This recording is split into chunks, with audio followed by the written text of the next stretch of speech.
Thank you all for coming today. I'm really excited about this panel. We've got a great group of hedge fund experts and an interloper from the US here to talk to you today about the why, how, and what of responsible investing in hedge funds.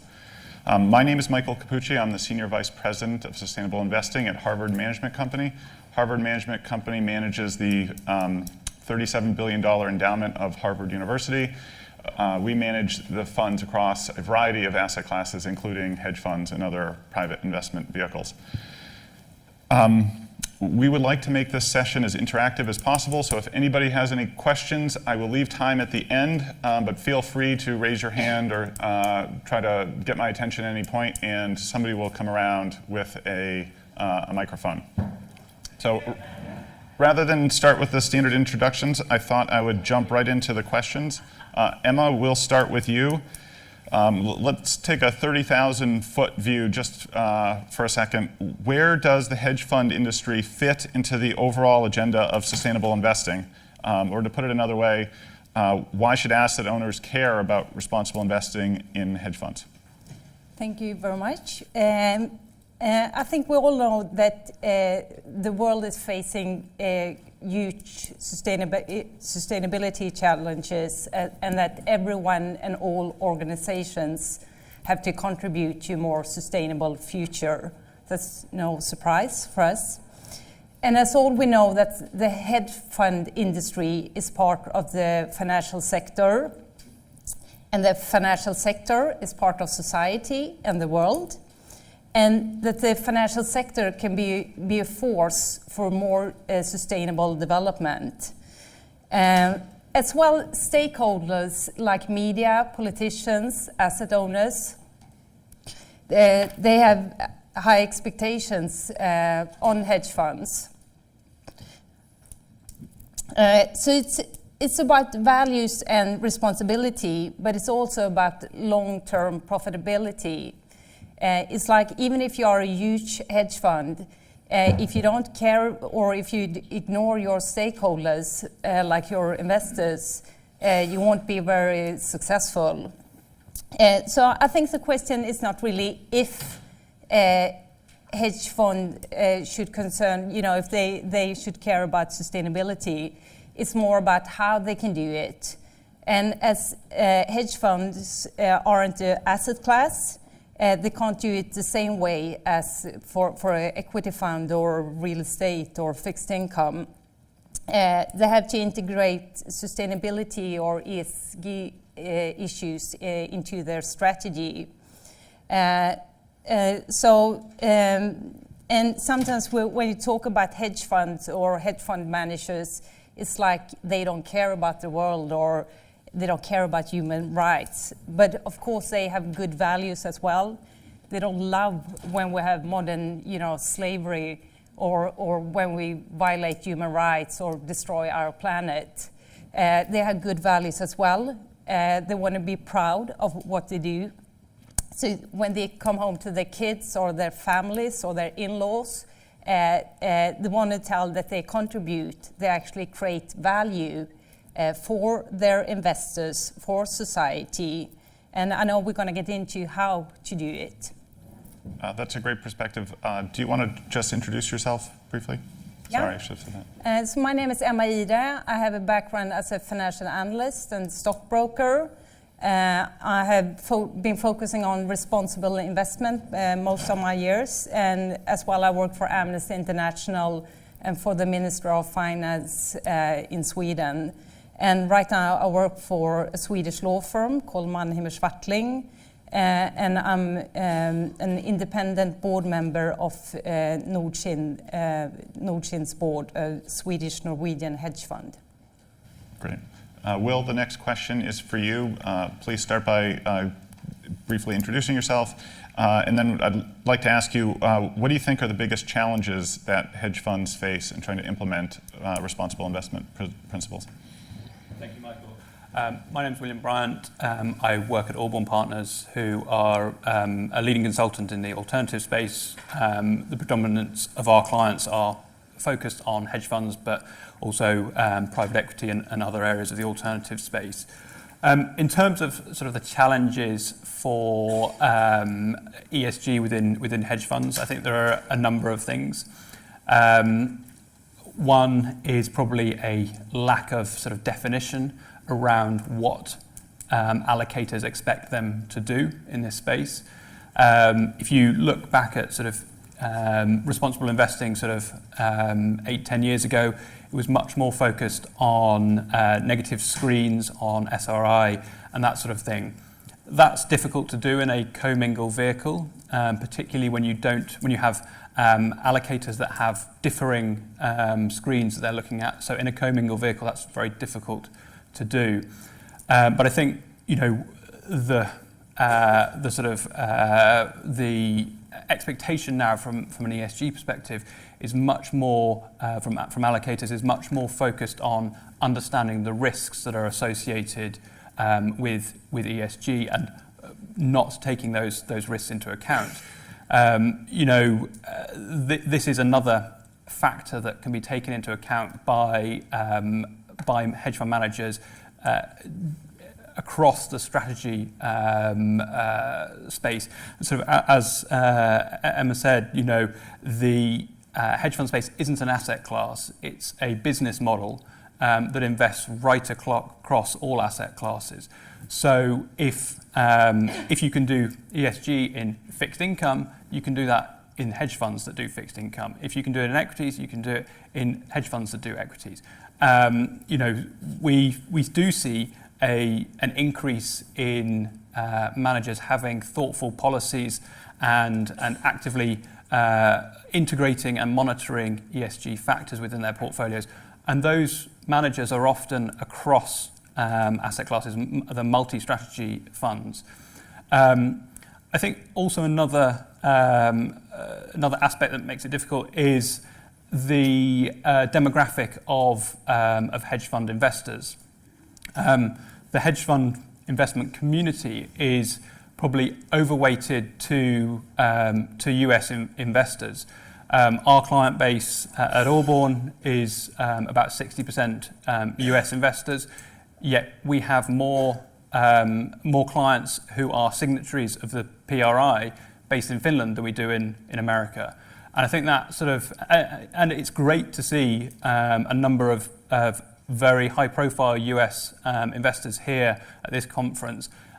We think, and we see it on the ground, it is becoming more and more relevant in the US, but I think that's why sort of hedge funds are maybe at the sort of laggard in the ESG space as a asset class, and that will change as sort of there is more demand from that sort of demographic of US investors. Great, thanks, Will. Werner, the next question is for you. Again, please give your brief introduction, and then what's your thought on the challenges that hedge funds face, and more specifically, how do those differ for hedge funds, whether it's as an asset class or as a business model, as compared to other asset classes and business models? So my name is Werner von Baum. I work for LGT Capital Partners. I'm the Chief Risk Officer, so I look after risk and compliance. I've been with the firm for 12 years. And Capital Partners has been a very long time signatory to PRI. I think we joined in 2008. And Capital Partners, our business and our investment universe stretches across various asset classes, which probably makes me the right person to answer that question. So when we sit in our ESG committee, which we set up a long time ago, representing the hedge fund side always makes me feel a little bit like the underdog, because the long-only sustainable guys, the private equity guys, they have it sort of somewhat probably more sus, you can say. Now, we obviously ask ourselves, why is that, and what should our vision be then for hedge funds? And I think one of the key reasons, or there are probably 2 or 3 key reasons, what make sort of hedge funds different compared to other asset classes. And one was already sort of mentioned. It's certainly the fact that you have these various styles and strategies. So whilst on the long-short side, there might be sort of approaches that we can lend from the sustainable equity side to filter and to categorize and to define KPIs and things. So that's probably okay, it works. One of the other styles obviously make it a lot more difficult, so I'm very interested to hear what Emma has to say later on when we talk about more macro or trading-based strategies, where I think implementing ESG is a lot more difficult. And so there are different styles that sort of makes it different from other alternative classes.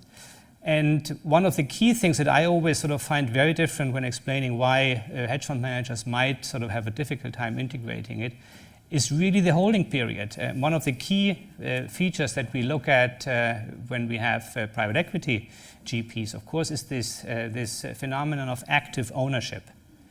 You own a company, you make sure that ESG-wise this company is developed in the right direction. Now, hedge fund managers typically don't do that. If they sort of see a problem with one of the equities or the holdings they have, they would usually sell it.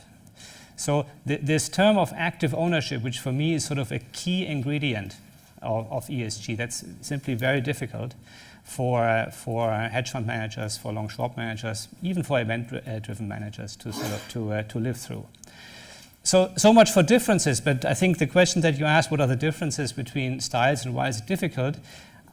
I think there are also things that hedge fund managers can do. So they're not only differences, they're also similarities. And I think obviously on the governance side, the way you run your fund, the way you define stakeholder interest, the way you make sure that clients are, that sort of you have that you have equal treatment among those, the way that you have your company organized, that's certainly sort of a very valid thing that hedge fund managers can do as well.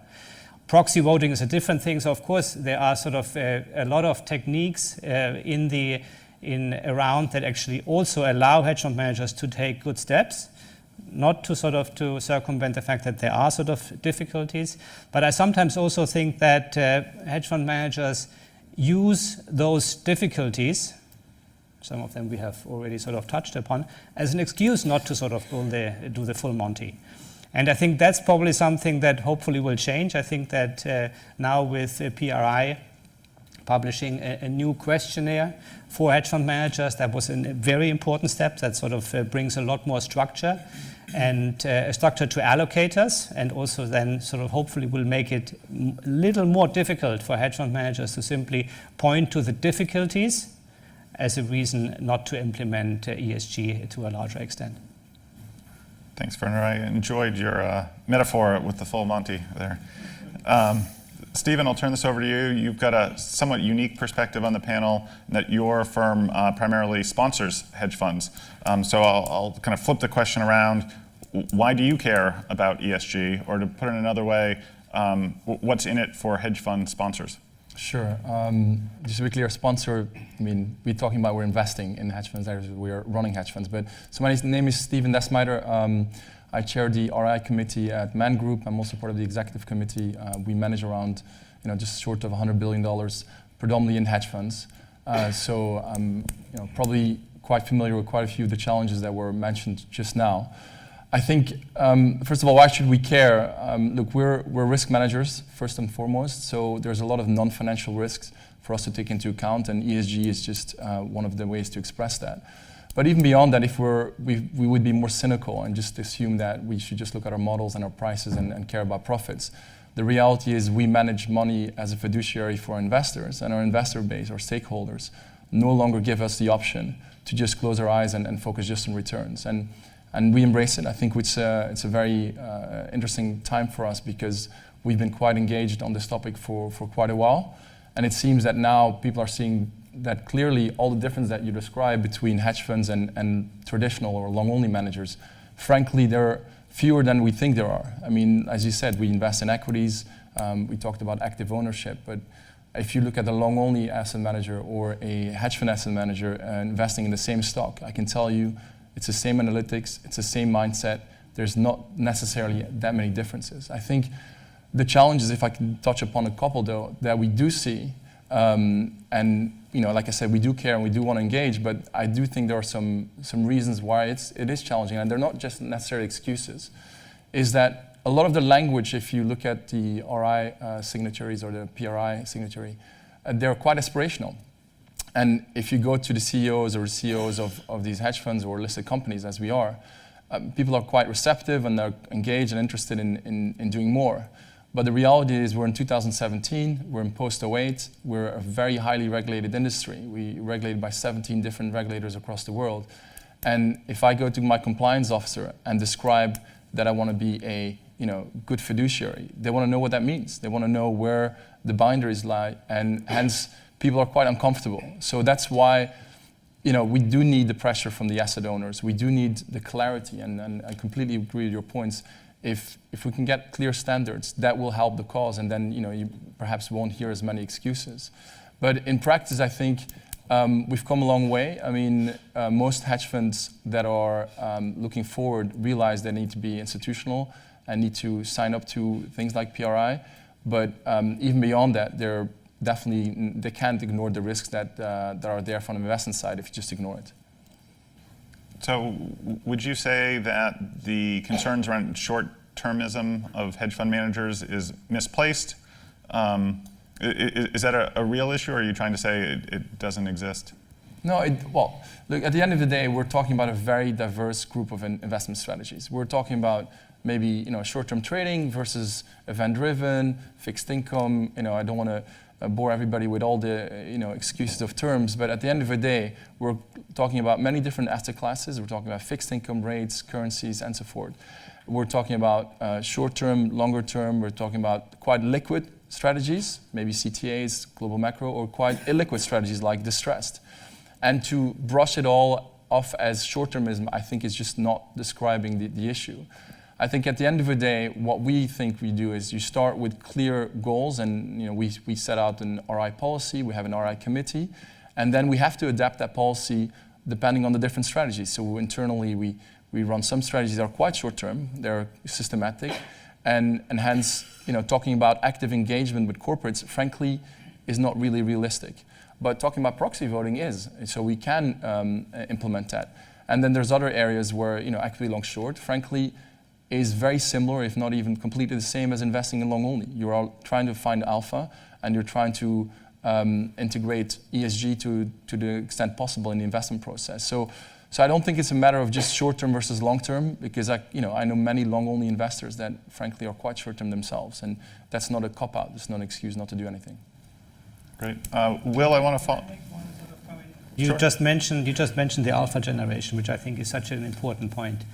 When we speak with hedge fund managers, we do find the argument a lot that integrating ESG, i.e. restricting, I also don't like that word very much, but restricting the investment universe will definitely have an impact on your alpha generation. So there we have, again, the argument, is it long-term costly to implement ESG? And again, I think here the allocators have to sort of have the final cast on that. I mean, if you sort of obviously challenge your managers and say you need to produce as much alpha as possible, and then you sort of say yes, but we want you also to have certain restrictions in your investment universe, then there is a contradiction, and I think we can't deny that.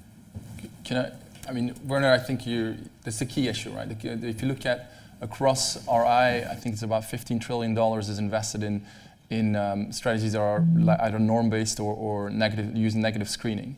And at the end of the day, it's the most obvious and simple way to express your views. In practice, I think we're definitely convinced that if you restrict your investment universe, almost by definition, you are restricting your alpha potential. But I'm not sure that's necessarily a problem, as long as you can quantify it. So Norges Bank tried to quantify what their restrictions have cost. I think if you can be clear to your stakeholders, in their case, the end investors, the pension holders, what the cost is, then I think you will find a lot of people are receptive to it. And that includes, millenniums as well as retirees. And I think ultimately, like you said, it's their money. So the investment manager, being the hedge fund, shall do whatever the asset owner wants. But to pretend that having negative screening is not a cost to alpha, frankly, is not a view we share. We think it's definitely a cost. On the flip side, and we can elaborate on that later, I do think in an ideal world, we can look at a lot of this ESG framework, implement it in the investment process, try to think about positive engagement, try to think about improving ESG scores, and then actually thinking, that's going to give a positive alpha signal. And we do some work on it. And I don't think it's straightforward, but I do think that's ultimately a better solution to a lot of these things. I think also, from an alpha perspective, if you're taking into account another risk factor, there is an alpha premium from that. And so it can actually improve the alpha of the fund if you don't have it in that sort of negative exclusionary policy. We just don't see that. It's potentially true. It's very theoretical, that concept. And currently, frankly, we don't see that. And I think that's probably one of the bigger issues for allocators is there's very little data out there on ESG within the hedge fund space to back up whether this is something that you want to pursue. If you are an investor that's sitting on the fence, there's no investor that's going to say, I don't want to do ESG if there's going to be no cost to it. It's a benefit for society. So if we can provide information that backs that up, that it's not a cost, that it is a benefit, then that's only going to help the argument. We'll stay with you for a moment. In your introductory remarks, you mentioned the difference between U.S. investors and European investors. Obviously, we're sitting here in Berlin talking about a subject that is predominantly, or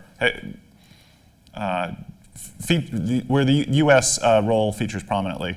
So I'd like to just ask you to elaborate on your earlier point. What are some of the differences in interests and priorities you've seen among your U.S. and European clients investing in hedge funds? It's not cut and dry that, and we're certainly not beating up on all American investors. But there are plenty of investors in the US that are very pro ESG, and also likewise there are plenty of investors in Europe that have actively sort of shied away from ESG. So it's not cut and dry that as soon as you go to America, it's sort of off the cards. But I think we have a lot of state plans as clients who have very significant holdings in the hedge fund space.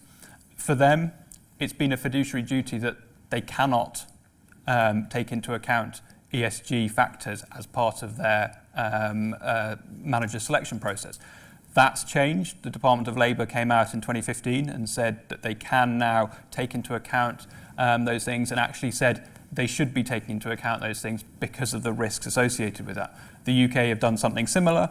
So, from that perspective, there will be a move, a positive move from asset allocators to bring ESG in as an area of focus when looking at hedge funds, as they do with other asset classes. I'll just say, from the perspective of a U.S. investor in hedge funds, we probably bear some of the responsibility there. Hedge fund managers are, if nothing else, highly rational investors, and they tend to respond to incentives. And frankly, there just hasn't been the demand among U.S. institutions for greater focus on responsible investing or ESG or any of it from, frankly, my peers in the endowment and foundation community that have sometimes some influence on the direction of some of the hedge fund products. But is that changing in the US? I think so. There's been a number of panels throughout this conference with trustees, folks from CalPERS, CalSTRS. I don't think anybody from the New York Comptroller's office has spoken, but they're represented here. Those are three I'll just call out for really taking a leadership role on ESG in the US, although I don't think any of them have taken a leadership role in the hedge fund area. For reasons I won't get into, it's a very difficult asset class for large US public pensions. And so it is an area that where private sources of capital like endowments and foundations have really played a more prominent role. If we can now maybe transition from discussing the challenges facing responsible investing in hedge funds to some of the solutions. Werner, how about you? What are you seeing? Are hedge fund managers going the full Monty and fully integrating ESG factors, or are there other solutions that you're seeing people employ? You like that, no? Yeah, I think that's also it's a key question. And what we have done at Capital Partners is that we have tried to make our life a little easier. I mean, we invest via managed account platforms. So we ask any manager that we would approve to come on our managed account platform, which solves a couple of ESG questions as well. It obviously solves the whole governance issues because we have our own set of directors, transparency, all those good things. It solves also, obviously then the transparency and the liquidity is something that is also very important in terms of best practice. But the key thing is that we can, and it's coming back to the same topic, we can use our exclusion list. So basically any manager that comes on our platform will have to adhere to our exclusion list, which right now is a little limited still. But I think when I always hear about, our exclusion is not the best thing for ESG, true, it's not, but we think that right now it's one of the key things where you can actually make a difference. And when we talk about sort of objective criteria, we use the restriction list from Global Engagement Standards, GES, that sort of at least avoids the certain lethal weapons and inhuman weapons. So there is restrictions that one can use. And I think how one could develop this further is really to make sure that managers understand why we do that, and eventually move this into a sort of more KPI-based sort of framework. But that's sort of a little bit of the future at this point in time. So we use, also in terms of risk management, we use the managed account platform for hedge fund investments, and we have actually made pretty good experiences with that. It's not sort of a silver bullet, of course not, but it allows us to sort of to do at least something, and to obviously when certain allocators come to us and they have specific sort of wishes in terms of ESG, like exclusion of soft commodities or sort of other lists that they want to exclude, that can certainly be implemented. Are there any other? Can I just interject sure. one thing on that? So managed accounts are obviously a great way to express the assets owner's requirements. And I think we've seen many large institutions, quite vocal on it. Norge, as I mentioned before, but APG, name any of the big Nordic institutions. And, we have Harvard here as well. And each of them has specialists in sustainability or RI. And then they want to implement it, and they come to people like ourselves, and they basically say, okay, look, this is what you're going to do, and you put the managed account together. However, I would state that that's maybe not the most democratic way for us to find solutions, because first of all, increase costs a little bit for the end investor, because you obviously have operational costs. But more worryingly, that if you're a smaller investor, you're just not partaking in any of that. And I think what really would be a game changer if we could have baby steps rather than these overambitions where we really see massive exclusion lists and we're going to exclude complete sectors. That's really why I think you still see hedge funds like ourselves get turned off a bit, because they realize that really restricts the universe too much, and frankly there's too many other investors that have no interest in this.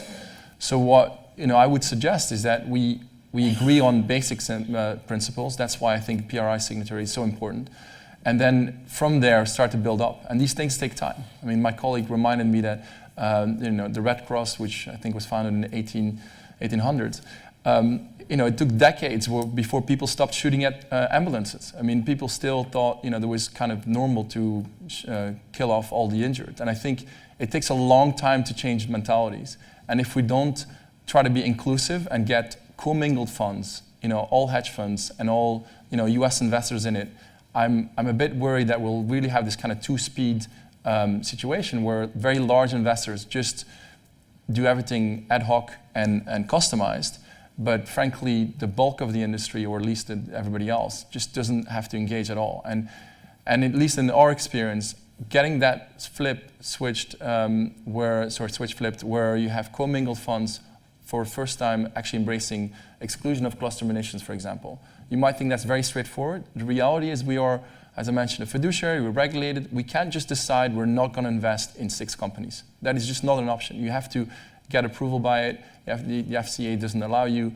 You have a responsibility to other investors. So changing our mandate and then saying, look, maybe it's not impressive. We've only excluded people that build cluster munitions. That's should be straightforward in my view.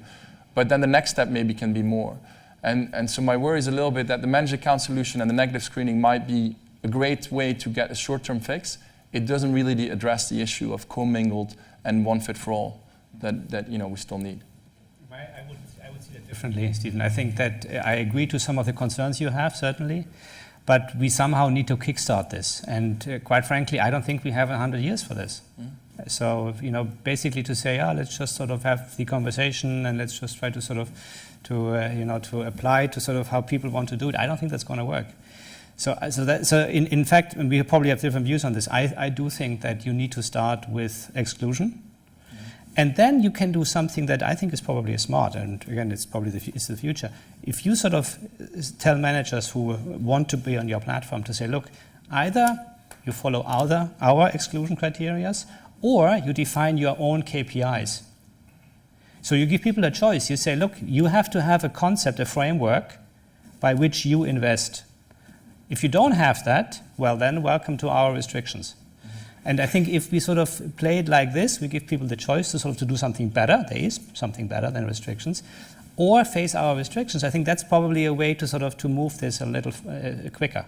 Sure, because if we don't do that, I'm just thinking we're going to sit here in 5 years' time with exactly the same status. But my question to you is... A little more gray hair, of course. You're one investor, right? What about my US investors? What about the dozens and hundreds of other investors we have? What if they have different views? I mean, at the end of the day, we can do some virtue signaling as asset managers and talk about cluster munitions. We have our RI committee. We're here today. We were very positive and engaged on this. But at the end of the day, we are only managing the assets of our stakeholders. And my frustration is basically that those stakeholders have norms and values that are not always aligned. I mean, I have a Texas endowment, I have a Middle Eastern sovereign wealth fund, I have a public pension fund in the Nordics, I have an Asian investor. These are not necessarily all have the same view on a lot of these issues. And that's basically my point, is that if we can't agree on basic baby steps, as I called him, then frankly, we're just going to have this world where, yes, you tell me it's my way or the highway, which is fine. We'll just set up a managed account and do what you want. But many investors don't have that option. They don't have the option to say, I'm going to do a managed account and follow your rules. But at the end of the day, we're trying to make it, have an impact. And I think any pressure from asset owners, will be positive, I think. Will, Albourne has a slightly different perspective on this as a consultant to asset owners. What types of factors do you look at, or markers of performance do you consider when you're evaluating hedge funds? So the way we evaluate hedge funds, we look to get information from them, or with respect to sort of ESG, we look to get information from them, and then look to try and verify that with the managers. What we're looking for at this stage, and I'm probably sort of in Stephen's camp here, is sort of baby steps. We're looking that there is a policy. That policy is robust and is enacted. We're looking for there to be a culture, and that culture comes from the top. But also it needs to permeate down into the investments that the fund is making. A large UK hedge fund, not on this panel, came into our offices about a year ago and said, we want to be doing more on this ESG side of things. We have a charity day every year. Is that enough? No, that's not enough. It's a baby step. It's a baby step. It's a baby step. But that is for your employees. That's for to keep your employees happy. That's not. There is no benefit from that to the dollars that are invested by the pensioners from Texas or the sovereign wealth fund from the Middle East. We want to see that that the culture is embedded within the investment process as well.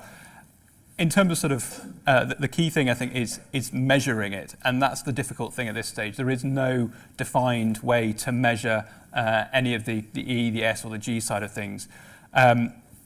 G is probably the easiest and also has been well achieved at the firm and fund level since the crisis, with much more stricter controls on sort of cash movements and things like that, and external directors and suitably qualified directors. But we want to see proxy voting. We want to see that embedded in the process documents of the funds.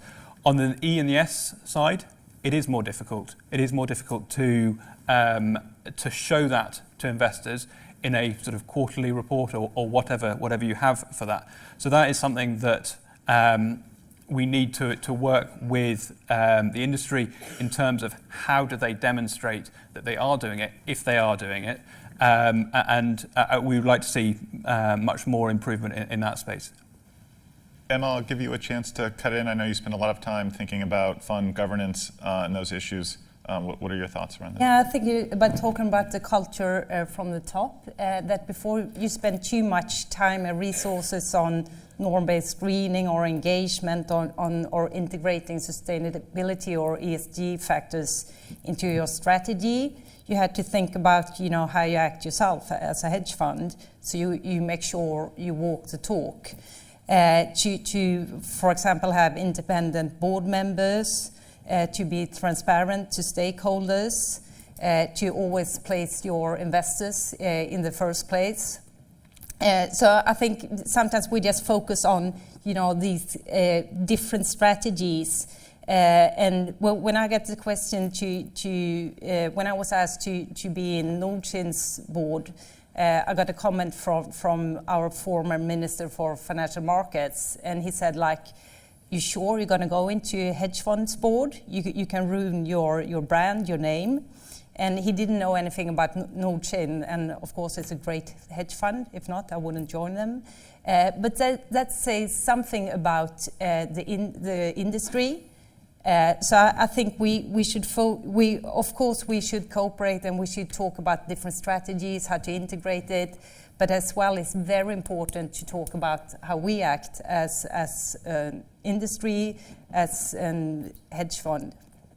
And I do understand we can't be transparent about everything, but we can be more transparent, we can collaborate more, we can share knowledge, experience, and what we're doing right now, participating in PRI. That was my comment. What role does an investor Ombudsman have in that? What's the value for the underlying investors?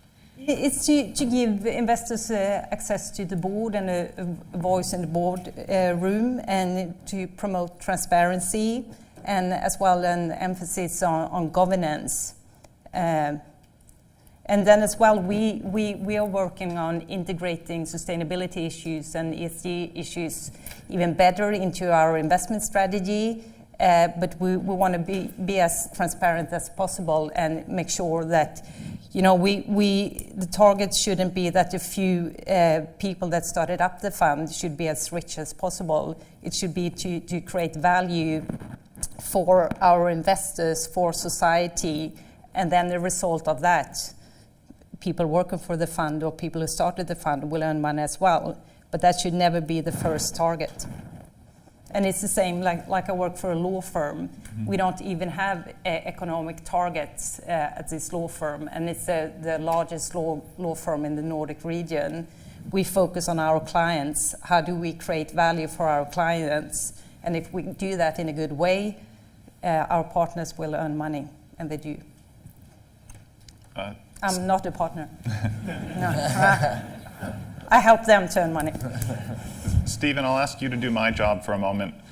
Try to put yourself in the shoes of an asset allocator that is concerned about responsible investing and implementing ESG practices. What would you look for when specifically in ESG if you were evaluating hedge fund managers? Sure, it would be nice for a couple of days to be the asset allocator. But look, I think at a bare minimum, I think signing up to an ESG code, like being PRI signature, sounds like a starting ground. But I think ultimately what really would be interesting for me as an allocator would be to what extent is ESG part of the investment process. I think There's exciting opportunities to look at all the data that's coming on board now. And ideally, that data, the quality of that data gets better, and understanding of it, the evolution of it. And that means that ultimately, for so far, we haven't seen any positive alpha signals from just investing in, call it, an ESG framework, apart from obviously on the government side, which is well understood. But I think as more assets and more process put behind that, I do think we can see a positive outcome. So ideally, I would want to see an asset manager or a hedge fund really trying to integrate it in their investment process. That would be my expectation or hope. Werner, we've spent some time talking about the individual E, S, and G components. This morning, I think the theme was around the impact that investing can have on a variety of social issues and problems. I was hoping you could shed a little bit of light on what relevance the S of E, S, and G has in the context of hedge fund investing. I gave you the easiest question. Can I enlarge that sort of question a little bit? Also come back to the answer that Stephen just gave when he put himself in the role of an allocator. I think you can be a little more courageous on that. I think that maybe one sort of common ground that one could find, and I think we discussed before how difficult it is to sort of to align the interests of a Swiss allocator and of a Texas pension fund. Let's not forget we have all signed up to the SDGs. And that's sort of something that I think there is a common ground globally. And maybe there is a way to sort of say, look, when we sort of test with these hedge funds, when we sort of look at their investment policies, when we sort of try to understand how they're integrated, we can ask a very simple question. We can say, look, what role does the SDGs play in your investment process? How are you going about sort of reaching some of these SDGs within your investment process? So instead of sort of saying, look, do you have positive KPIs on this and that? Do you restrict this and that? Put the question more open, but really make then sort of also get a qualitative answer back. I think a lot of hedge fund managers would probably shrug and say, let me sort of read exactly what these 17 SDGs are. But once they have done that, they can probably say, okay, if you want to be serious about it, probably 15 of the 17, I have no impact, I have no clue. Maybe there are 2 where I can do something. And these might be on the S side, they might be on the sort of on the E or on the G side, I don't know. But maybe we should at least start with the common ground that has been globally, more or less, accepted. And I think it's always a question of put a nail in the wall somewhere and try to sort of hang something on it. I think if we have the SDGs, and that's something that is something like a globally accepted standard, then why don't we work in terms of when we integrate ESG into investment process? Why don't we accept those as a standard and try to sort of use them as an orientation measure? I think that would help. Can I ask you a question on that though? Because let's say you go to the asset manager, be it a hedge fund or other, and you ask them to what extent do they take these 17 goals into account. What if, I expect most answers will be never heard of it. If I'm honest, I think if you ask most hedge fund managers what the 17 goals are, I could not name all 17 just to be clear, but we are familiar with it. But I think the question is, what do you do next? I think it's a big step to ask the question, and I think it has a big impact. And that's also why I would say encourage all asset owners, even if you're not being restrictive on it, just to ask the question, to engage. Because we're talking a lot about corporate engagement, but it's the same level for asset managers. And if I look at my colleagues in the US, if I'm honest, it's definitely more challenging than in Europe. If I can elaborate a little bit. If I think of my US colleagues, they are very active on charity.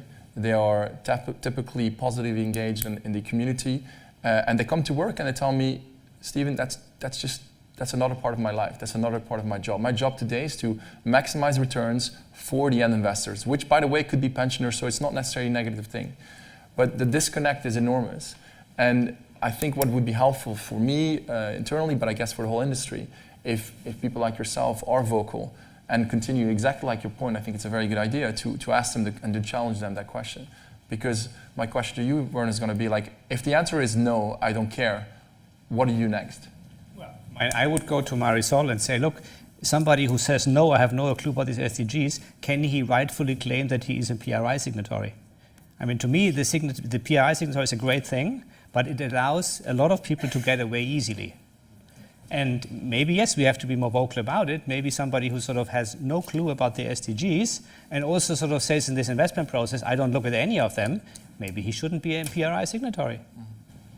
So I think it's a lot about, and you see that's the difference we have. Obviously, you are a hedge fund manager. We are more on the allocator side. We are already pushing you. And I think that comes out. You don't want to be pushed. But I think we as allocators, we need to take that seriously. And we should sort of, I mean, PRI, thanks God, has now sort of come up with this beautiful questionnaire. That's the first step, which I think is a great thing. And it's not a baby step. That's actually an important step. And we now need to make sure that we fill that with substance.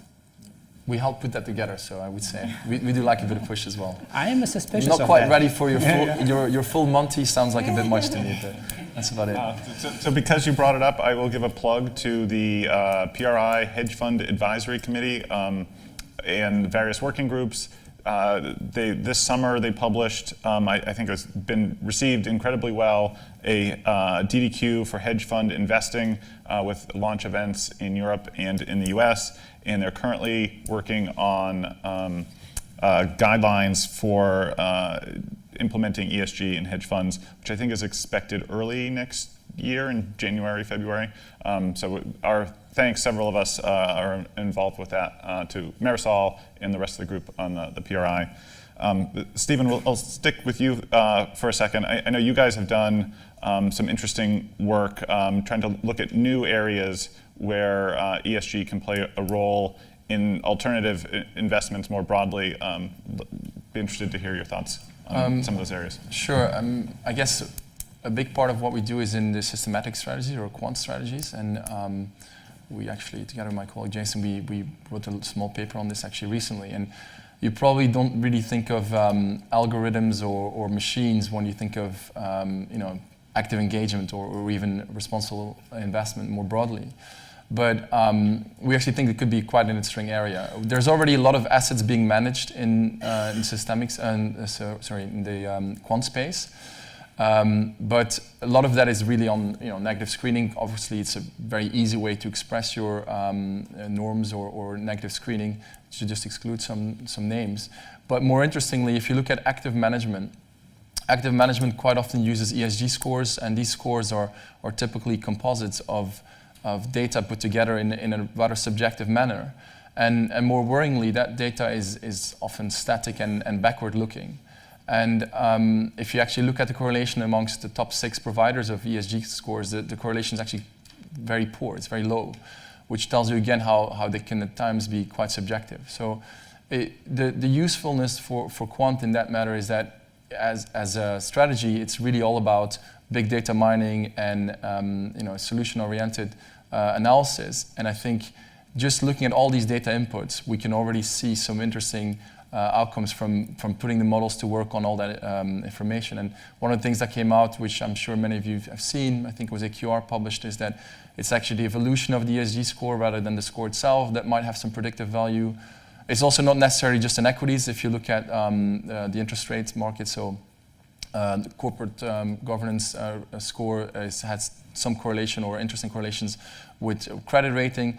So overall, I think the quant space, ironically, could be one of the more exciting areas going forward, especially if the data continues to improve and these capabilities improve. We might see some alpha generating models come from it. And ultimately, I think that's going to be the best case scenario when you can have positive returns or even better returns integrated with ESG. That's great. So we've got a few minutes left. Please, folks in the audience who have questions, prepare them. There's 2 folks with microphones going around. Before I open it up to questions, I'll give Emma the last word. We started at a high level. Maybe let's go back to a high level. How do you see hedge funds being part of the solution and not part of the problem? Where do they fit in trying for all of us to create a more sustainable future? I think it's like for all individuals and companies and hedge funds, you have to make sure that you create value and not just for a few, like I said earlier. But if you do it for like pensioners or as many as possible, and it's not like I think that hedge fund's going to save the world. It's not why hedge fund exists, but they should create as much value as possible for as many as possible. Obviously, of course, the best way of doing that is to put asset owners or investors in the first place. But it can also about acting in a responsible and long-term way, or a responsible way. I shouldn't get into long-term and short-term again. So in a responsible way in the market. And as well to be transparent, to collaborate, to be an active member of PRI. That's a very good way of creating value. And it's not like hedge funds live in their own bubble, separate from the world. The hedge fund industry is part of the financial sector, and I think the financial sector is probably the best force for a more sustainable future. So I think we got lots of fun, interesting, important things to do. Just wanted to pick up. I think while value is obviously the key thing for hedge funds, I think it's also the reason why most people hold hedge funds is for the downside protection, and so it is that risk mitigation that is key, and I think that a lot of that can come through embedding another level of risk factors into the investment process. So while you don't expect your hedge funds to outperform your long only over the short term, and they've done a great job of not doing that recently, but you do expect them to over the cycle with that downside protection produce a good attractive return that can help many asset allocators achieve their objectives in a more consistent way. Yeah, that's very much value creation for many. Yeah. Emma, you mentioned one of my favorite words, transparency. I think that's another area where hedge funds maybe have some more work to do as well. So now I do want to open it up to the audience if there's any questions for any of our panelists. Maybe in the middle and then up front. Hi, Annie Bursagel from KLP Kapitalforvaltning in Norway. We've talked a bit about exclusions here. I'm just wondering what are the panelists' views on allowing a hedge fund to short a company that you would otherwise exclude? Do you want to take that, Stephen? I think it's a very, very good question. I would love to hear what everybody thinks because so typically, I can tell you what most of the times we've been told. So at the end of the day, it's the stakeholders' money, so we will do what we were asked to do. But very often we think if we're excluding it, maybe it's even better if we short it. I would say 95% of our conversations have been like, just don't touch it. Because I think there's a perception, and there's extreme scenarios like cluster management, but can be just fossil fuel, could be tobacco, could be anything. The perception is we don't want to be involved. We don't want to have to explain to our board or to our end investors that we had anything to do with it. And on top of that, the word shorting, to have to explain that to the board is also something they don't want to have anything to do. So in practice, definitely our experience has been that most people don't want us to short it. We're biased, but we actually think it's a lost opportunity. I think if we really believe there could be some longer term positive signal from some of these factors, you should believe that, and it's not necessarily a negative thing, it could be like I'm going to be long the innovator and short the polluter, or long Tesla, short Volkswagen, to give a classic example. When you see issues come up, I mean, no pun intended to the local country, but at the end of the day, those are really interesting conversations we'd love to have, but our own experience is that most asset owners don't want to touch it. They don't want us to do it. I'll just say from our perspective, we have 2 exclusions we implement at Harvard. Both of them came to us from our client, Harvard University. We've excluded tobacco since 1990 or 91, and investments affiliated with the government of Sudan since I think about 2007. And ours, it's a complete exclusion. We're not allowed to short. That's a very difficult conversation to have with a trader or portfolio manager. But it's just as difficult to have on the other side with the constituents and stakeholders on campus for us. It would be very interesting on this topic, on this complex topic, to have some kind of a standard. Difficult, but I think we also have that conversation, and agree with the thoughts that you brought forward. I personally think that you should allow shorting. for the reasons given. But it would be interesting to have some kind of a standard on this if possible. Right. So another one for PRI. Yeah, that's a great idea. I hope Marisol's taking notes. Up front. So hi, my name is Rob Schultz. I'm with Green Tech Capital Advisors. We actually have a long-only strategy focused on environmental issues. Norges is an investor, so they have a large exclusion list, which we're fine with because we have the same values. But this is more to a bit pick on Steve a bit, but more for the panel. So when does the investment manager have a decision about not taking on assets from an allocator? So you're saying you want to do baby steps because some allocators say, oh, well, I don't care about that exclusion. So when does your fiduciary responsibility say, no, I'm not taking that money? Good question. Happens often. I mean, if you're on one hand, first of all, we have AML, KYC, we have regulatory requirements. There are many large investors across the globe that we are not taking assets from. Most of them, you would probably completely agree with them. Others aren't as straightforward, and I can tell you there are many banks that do take assets from them. But when it comes to my comments were not a cop-out saying that we don't want to have a view. We have a view. We have strong views on it. But at the end of the day, it's not our money. It should reflect the values and the norms of the asset owners. And that's what I'm more referring to. And I guess I would say, Norges is a public example. They have their exclusion list. It's very straightforward. They're massive. They do managed accounts anyway. My frustration was more about saying that it's not like I don't want to take money. Obviously, there's extremes, and in the extremes, there's probably certain things we do want to do. If somebody wants to have us a managed account on and just belong all the worst weapon manufacturer in the world, frankly, we don't want to get anywhere near it. But to pretend that it's always black and white is just a bit unfair, I think. There are, if you're a Middle East country and you're a sovereign, do you think it's really fair to exclude fossil fuel completely from your sector? I mean, your society depends on it. I mean, again, we all have views, but my point was more, it's not for us to have that final decision. We want to have some virtue signaling, we want to have some views on it, but the end line cannot be set for us. But we definitely refuse assets, and we have to, from frankly, investors that we don't aspire to deal with. There's another question in the back. Hi, Helen from HSBC.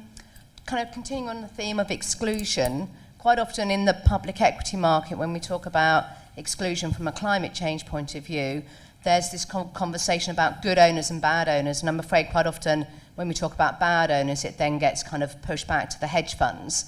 I was wondering firstly how the panel would want to respond to that, and secondly, let's say in a situation where there was a very high-yielding coal company that had a maybe kind of very finite life, how would your modelling and your time horizon and investment approach the potential value that's left in that asset, and how would you value that, and how would you bring that into your portfolios? Will or Werner, do you want to take the first question? I think they both belong together very much. So, I mean, if you obviously on the sustainable equity side, there's probably techniques to how to deal with these things. I mean, there are companies and approaches that exclude certain sectors entirely. Others would rather look at these sectors and try to identify the best ESG companies within that sector. So that would mean that even if you don't exclude coal or other sort of fossil fuel burning sectors sectors, then you can still sort of look at that and try to identify the company within that sector with the sort of best KPIs. So it's a lot of depending about how to define KPIs, and but it is in fact, and I would say that it's very important that you understand exactly how your manager does it, and you should not only have a superficial approach and say, okay, they have a screening, they have a KPI definition. You need to really look into details, and I think you'll sometimes be surprised if you sort of then think about what the thought process is going into the definitions.